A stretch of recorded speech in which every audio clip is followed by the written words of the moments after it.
Nick Cannon Mornings on Power 106, up close and personal conversations, yes, close conversations of people that I admire, that I look up to, that are fixtures in the game, doing big things, and this gentleman is doing all of the above.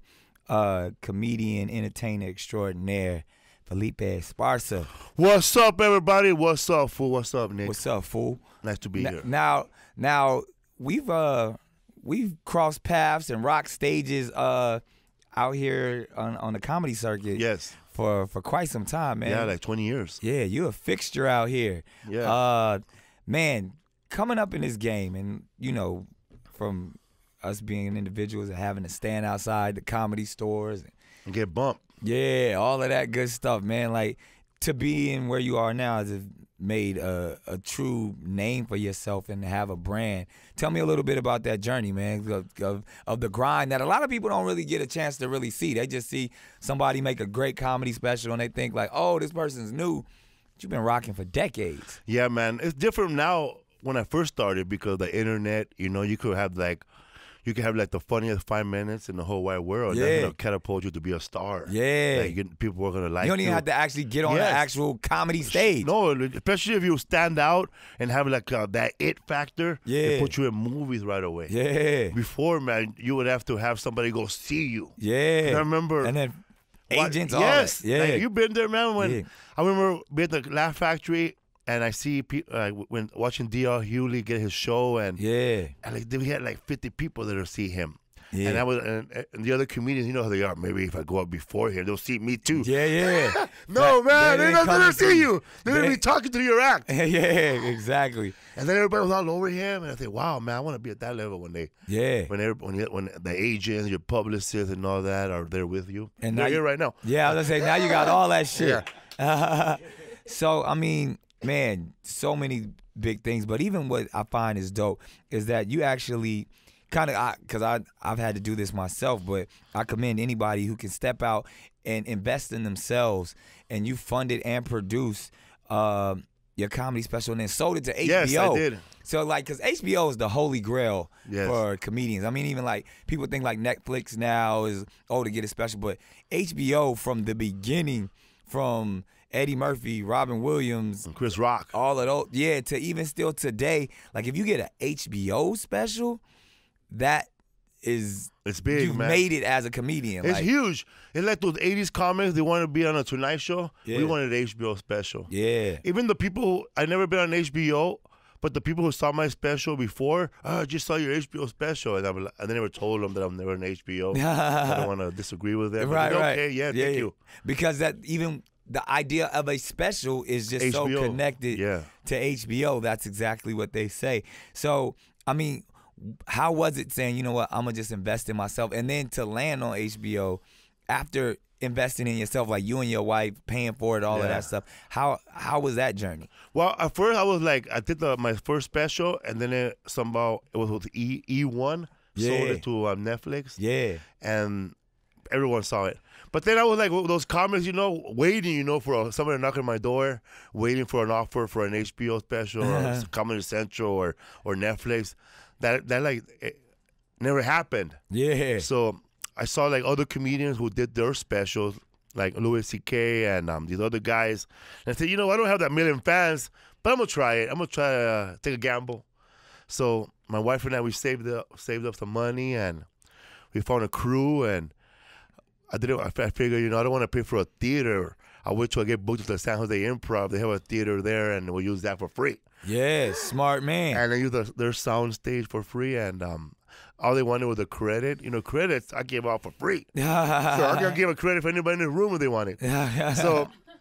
So my agent, he went to try to sell it to a bunch of people, and then HBO said yes. That's dope. And then we sold it, man. It was like, I don't know, man. Like, I guess only a drug dealer can get that much money for that kind of investment. You flipped it like cocaine. Flipped it, man. Quadrupled it, you know. Yeah, your comedy is cocaine. And I felt like you know, like some people say, oh, this was my special, but not really your special because Comedy Central owns the rights. Oh, right. Yeah, but I own it. You own it for real. Yeah, you'll have that forever.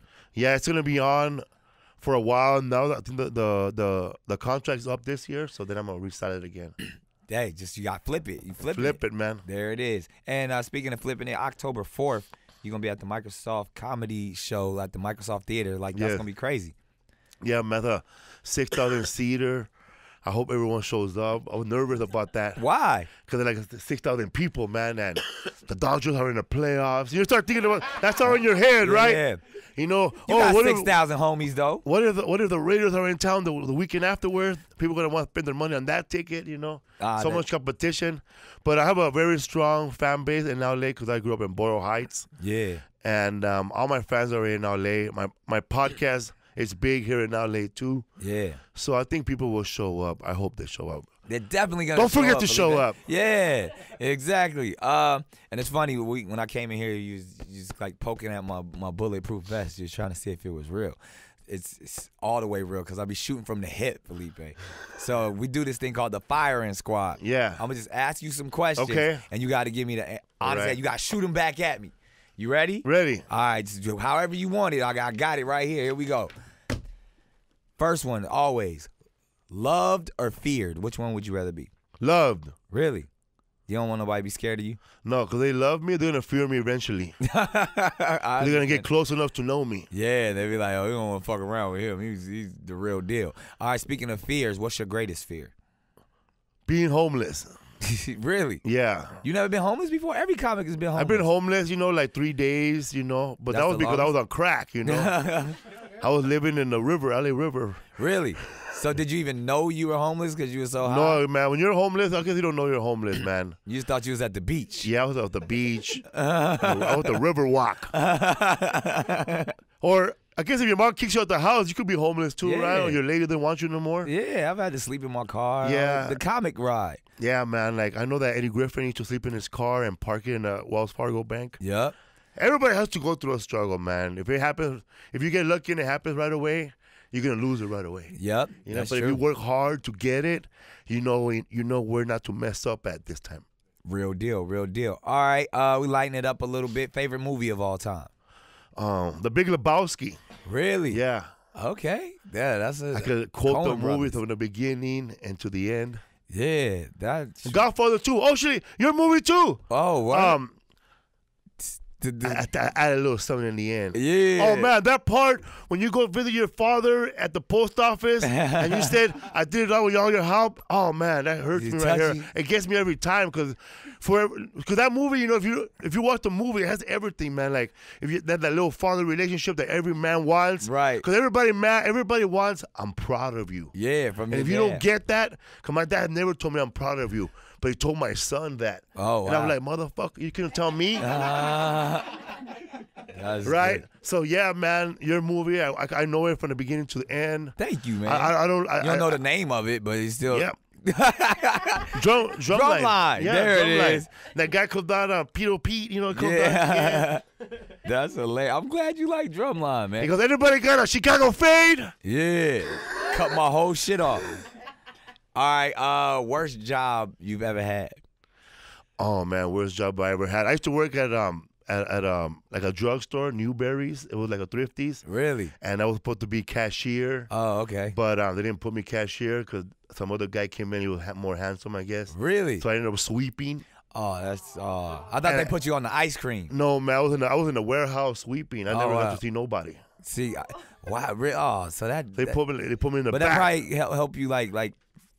Get to know yourself, write material, shit like that. Yeah, I started writing all my self-deprecating humor right there. There it is. All right. Favorite curse word? Chinga tu madre. That's one of my favorites too. Cause I can just say chinga tu pinche madre. Tu pinche madre. All right. If you're on an island, stranded, you only can take 3 things. What are you taking? Guitar. Some weed, and rolling papers. Yeah, okay, but you could turn your guitar, you could smoke on your guitar. I've seen some people do that. Willie Nelson, huh? Yeah, exactly. I don't even know why I say guitar. I don't even know how to play it, but I have time to learn. Use it as like a big ass bong. Yeah, that shit could be lit. All right, biggest guilty pleasure. Love after lockup. What is that? Some show I watched after lockup. Oh, I thought you were like after you got locked up. No, it's a show I watch. Like it's a show about. I think I have seen that. So wait, this is the show where like once they get locked up, like no, they're locked up, and then somebody comes in and like they get married. Yeah, it's like they gotta get locked up again. It's like they're locked up and they're talking to somebody who's out and they fall in love and then they show them together hanging out. Wow. And it's always like a nightmare because the person that comes out real skinny, comes out real chubby, and then you start watching them lose weight. Right. And she's back on the pipe. Oh, wow. Or he can't find his fiance for 3 days and she gets locked up again. Right. Yeah, so, life. I was going to say, this show sounds pretty intense, Felipe. Now, all right, if you had to, like your most... I always want to say either prized possession or guilty pleasure, but I'm going to ask you both. Like your prized possession. I don't have anything prized possession. It got to be one thing in life that you be like, yo, this is my, whether it's a car, a necklace, a family member, something. I used to have a leather jacket that I used to wear, but my wife threw it away. Because every time I wear that jacket, I'll get loaded. So she's I turn a jacket, bro, and I'll be gone for 3 days partying, bro.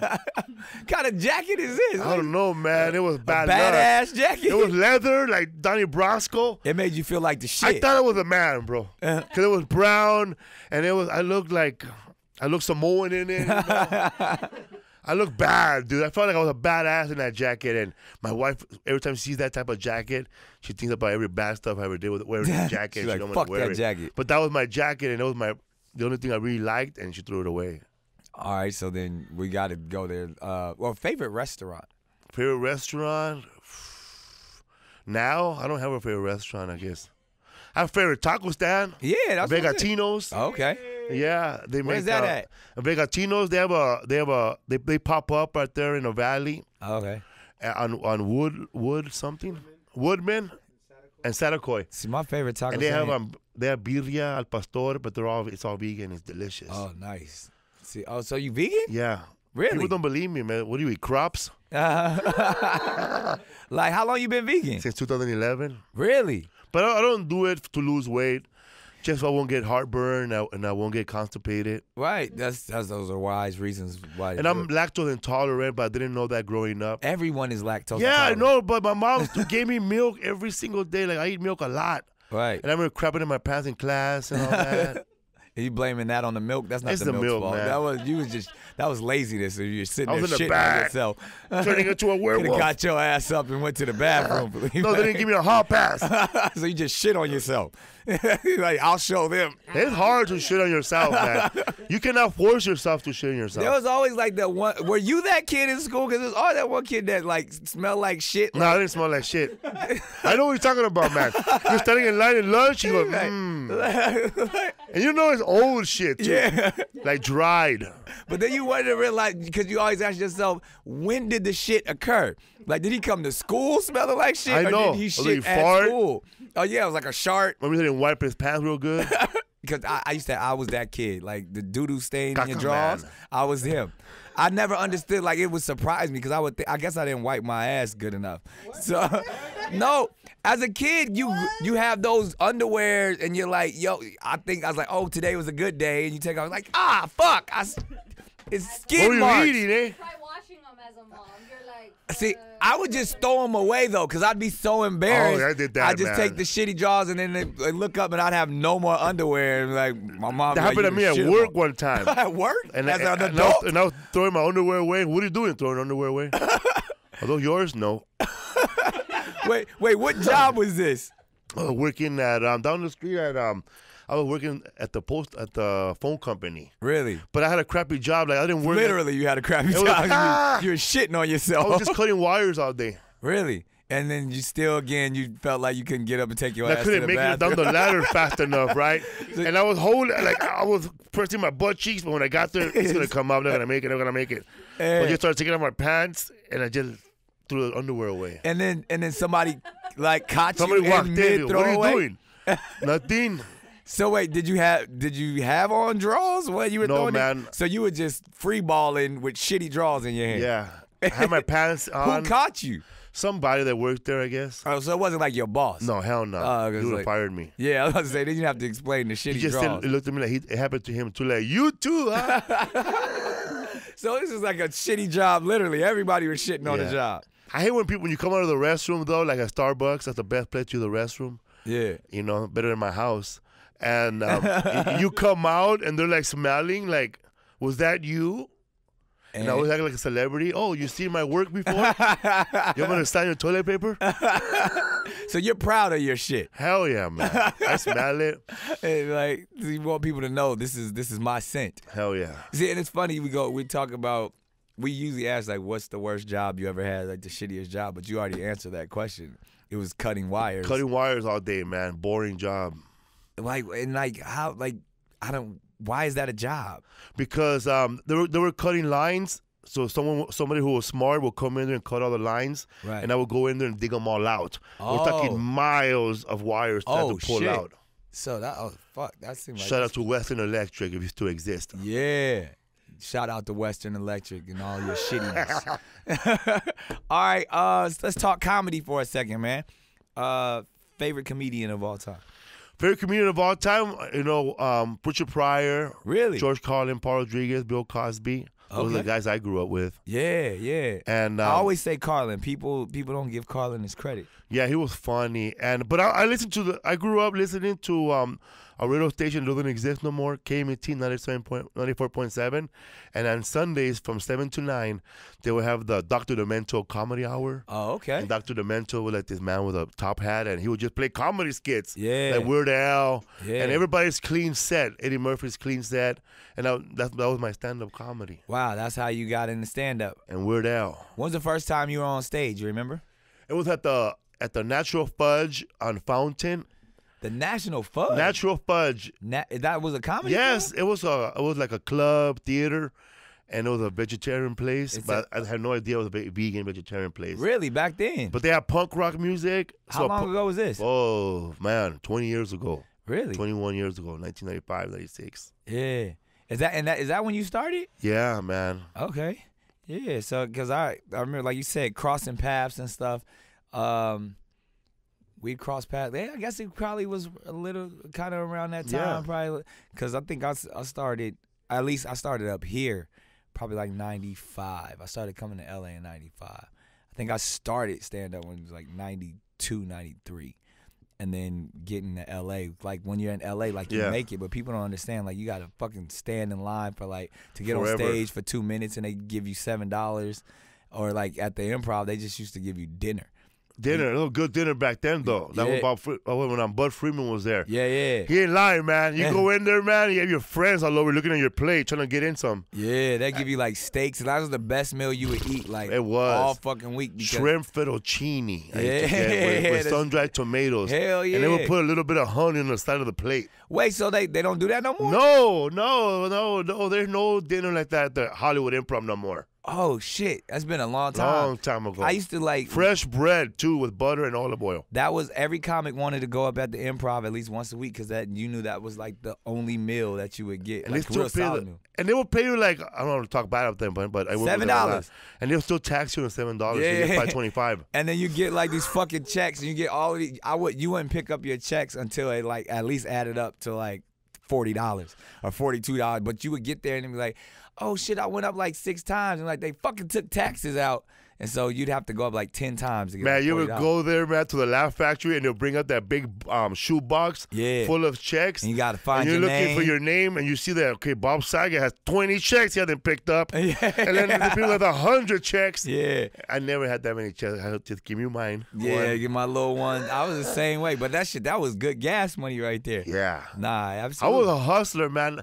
The Laugh Factory had the Long Beach Laugh Factory, and I didn't have a car because I lost it. My friend crashed it. Yeah, shit. And we were too loaded. He crashed my car.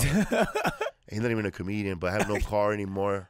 And fucked your whole shit up. Yeah, so I would have to catch the bus right there on Hollywood and Sunset, by Echo Park and take that bus all the way to the Hollywood Laugh Factory to do my 8 o'clock spot. Yeah. And then from there, I will catch that bus to 52 and catch to Hollywood and catch the train to Long Beach to do my 9:45 spot on time. Damn. Then I will get back on that train and then go do the 1:30 spot at the Laugh Factory. Shit. So you was going back and forth. That's crazy. That was my Friday, Saturdays.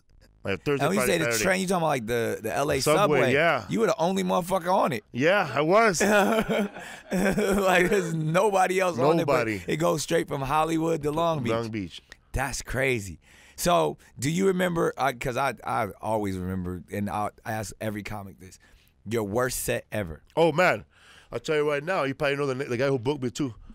Oh, I got booked by a friend of mine named Juan Dexter. Oh, yeah. Remember him? Yeah. He's the one he was the first comedian to come up with Ebonic bits. Yeah. He'll come up with the cards, and he'll be like, He would do it, yeah. Cutler. Yeah. And everybody go, Cutler? Yeah. Yo, man, I'm going to go to the Nick Cannon show, man. Can I borrow a Cutler dollar? Then he'll be like, Feces. Yo, man, close the door. My Feces code. So him, he got me a gig in Seattle. It was like a Seattle-Hawaii run. Oh, wow. So I would do Hawaii first Yeah. and then go to Seattle, Tacoma to do the Tacoma comedy place. And I did Hawaii, bombed. There was 35 people there, and the promoter was there with a broken leg. Oh, wow. With his leg on the stage, not laughing. So every time my joke didn't work, she kept looking at him and going. So he told me, I'll pay you when you get to Tacoma. I missed my flight. I had to take money out of my own money to pay for that flight to make it to Tacoma. And when I get to Tacoma, it is packed, right? Big urban crowd, black crowd. But I don't know if you ever perform in an urban crowd, a black crowd out of LA.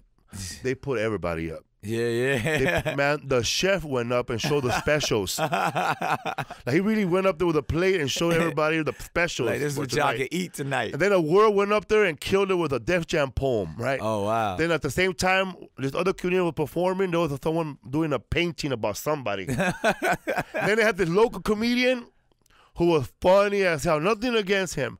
But he killed. Right. Like, he killed with every reference that I never know. I didn't know. Because he's local. He's local, man. Y'all remember Pookie the barbershop? Remember the way he used to walk? Ah!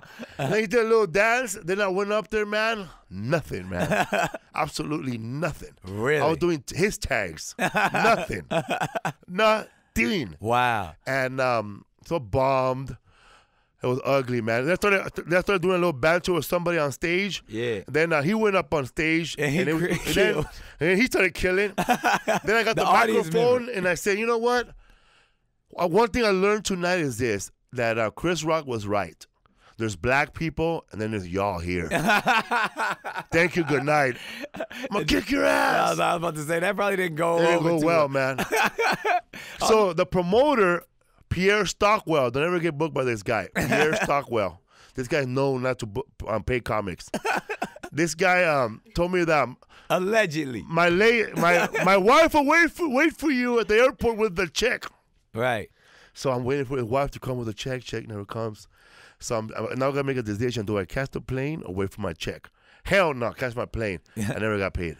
Wow, that's a And then when I talked to Lunel about it on my podcast, oh man, that's a black comedian who write a passage to get robbed by that guy. Shouts out to Lunel too. We love her all day. So man, obviously you killing. Continue to do your thing. October 4th, 8 p.m. Microsoft Theater, big comedy show. Man, and keep rocking, man. Yeah, man. It's good to You see too, you pushing. man. It's a beautiful thing. I heard you on Howard Stern every time you're wrong. Good, great stories. Yeah. I always talk shit over there with him. I'm actually about to go talk to him again. That's my guy. He loves to pick on me, but you know. I think I saw you also one time with your partner. One time, you guys were on. I don't know if you were on a date. I was with with your my friends. partner. Was like Keenan Cal. Oh, okay. I was like, am I homosexual? Did my No, you were through Keenan Thomas. You were hanging out with him. You guys were. That's like my brother. Having sushi at that place on top by the Hollywood Hills. Oh yeah, that nice place. The Yamashiro. Yamashiro. Yeah, I'm a part. But I didn't get out your name or nothing. But I wanted to just. Yeah, man. I was like, what's up, Nick? Whenever you at Yamashiro, I got you. Your meal's All on right, me. man. That's how we do. Love, Hell man. Yeah. Nick Cannon Mornings, Power 106.